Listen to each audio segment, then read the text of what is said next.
রোববার তুরস্ক ও ফিলিস্তিনের পতাকা হাতে এভাবেই রাজধানী আঙ্কারার রাজপথে ইসরায়েল বিরোধী স্লোগান দিতে দিতে র্যালি নিয়ে এগিয়ে যেতে দেখা যায় বিক্ষোভকারীদের। এ সময় ফ্লোটিলার নৌবহর থেকে অধিকার কর্মীদের আটকের ঘটনায় নিন্দা জানান তারা।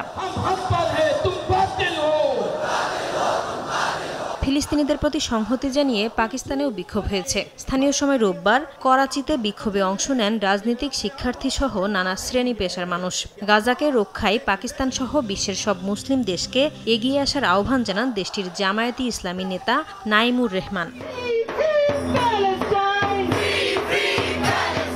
ভারতেও ফিলিস্তিনের প্রতি সমর্থন জানিয়ে বিক্ষোভ হয়েছে। এ সময় ইসরায়েল বিরোধী স্লোগানে উত্তাল হয়ে ওঠে চারপাশ।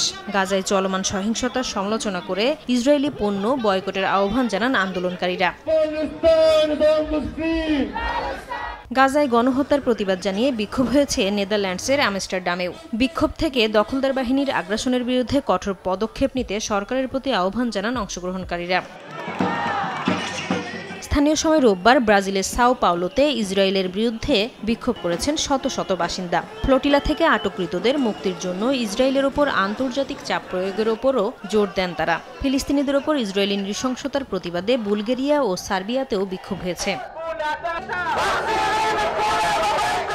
এদিকে হামাসের হাতে বন্দী জিম্মিদের দ্রুত মুক্তির দাবিতে বিক্ষোভ করেছেন জেরুজালেমের বাসিন্দারা। গাজা যুদ্ধ শেষ করতে নেতানিয়াহু সরকারকে দ্রুত পদক্ষেপ নিতে বলেন তারা। যুক্তরাজ্যের লন্ডন ও ফ্রান্সেও গাজায় সহিংসতা বন্ধের পাশাপাশি হামাসের হাতে আটক জিম্মিদের মুক্তির দাবিতে বিক্ষোভ সমাবেশ হয়েছে।